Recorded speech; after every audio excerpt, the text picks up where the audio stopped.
Let's take a closer look at exactly what's going on with the Modcan Multimode Filter as audio goes through it. I'm going to simplify the patch a little bit by taking my low triangle out of here and focusing on just a sawtooth wave.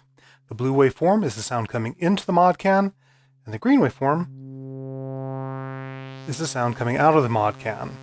When I turn down the resonance and turn up the input level, you see it's pretty much unity gain through it at full level, no inversion.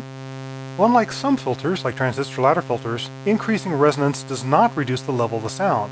If anything, it can make it a lot louder. Watch what happens as I increase the resonance. See a little spike there? That's the addition in the higher harmonics from resonance. And on the spectrograph display, you can really see it there is that little cluster of boosted harmonics on the right side of the spectrograph. As I sweep the cutoff down, you see this lovely exponential fall off to that resonant ringing that adds to the sawtooth, and you can see the peak move down the harmonic spectra.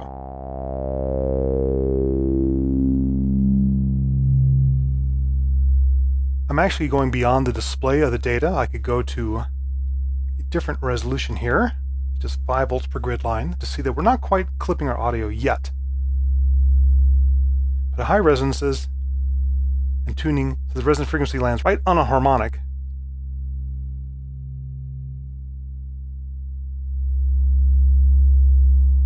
you start to get a little bit of flattening. So that's one thing you have to watch for is clipping. Anyway, I'll turn this back down to a higher resolution display. Pull back my input level. There we go.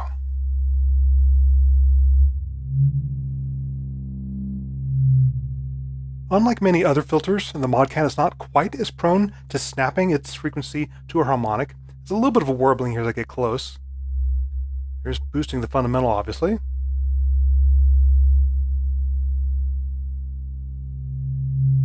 But otherwise, it allows you to do a pretty smooth sweep without the warbling you get out of something like a polar box filter, just with a ton of resonance.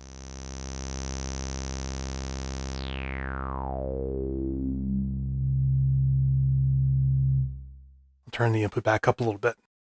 There is a resonance control voltage amount in addition to the knob, so you can go ahead and do tricks such as envelope the resonance. I can go ahead and add a burst of resonance to the very start of a note by patching into that input. Go ahead and go down to no resonance for the sustain. And then add just a burst of resonance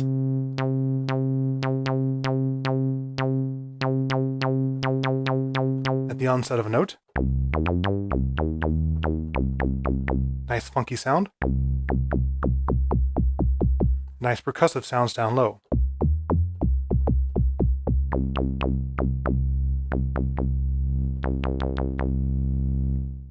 I swear that even with no resonance, this filter seems to have a slight ring to it anyway, just with that hump that you can see that's adding to the top of that sawtooth wave.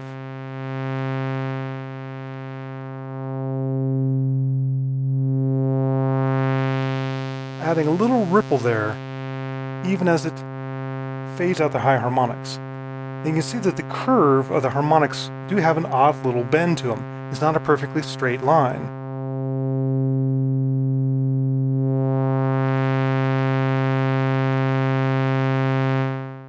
So it definitely adds to the character of this filter, that slightly resonant sound at almost any setting. As I mentioned in the first movie, it also has a pair of control voltage inputs. The first one is bipolar, so you can drive a negative or positive. The second one is just a normal unipolar control. And as I mentioned, I found that these can drive at more than 1 volt per octave. And you may wonder how I figured that out. I put my keyboard up so that my middle key is middle C, which I know puts out 0 volts in this configuration. And I'm going to tune my resonance to boost just the fundamental harmonic. I can tell which harmonic is boosting by how many humps there are in between cycles of the waveform. 1, 2, 3, 4 cycles, 4th harmonic. 2nd harmonic. Fundamental, right there. If I had my CV2 amount, which is my keyboard control voltage, turned down to 0, if I played 1 octave lower, going to be boosting the second harmonic. There's 2 humps for each cycle of the sawtooth wave. I can go ahead and tune the CV mount in to see when are we reinforcing that first harmonic. Right around there. So that's telling me that's 1 volt per octave tracking, since the harmonic we're boosting went down 1 octave when I played 1 octave lower and sent minus 1 volt to this filter.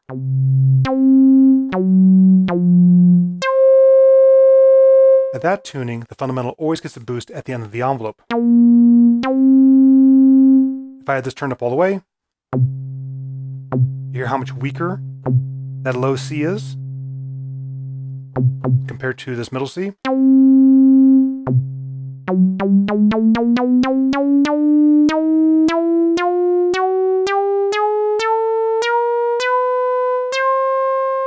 If we tune it in,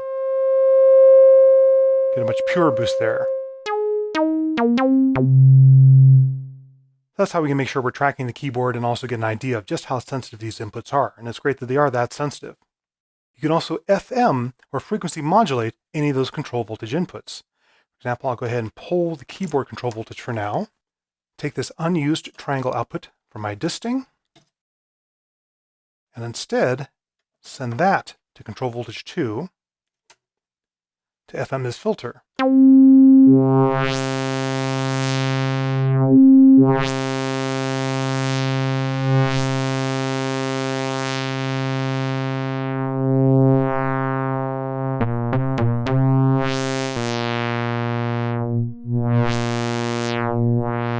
Very nice response, very lovely sound by FMing that.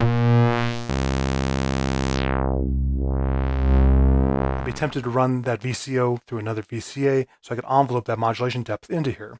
And just for fun, we can also modulate the Q or the resonance if we want to. Here we go, it's that input.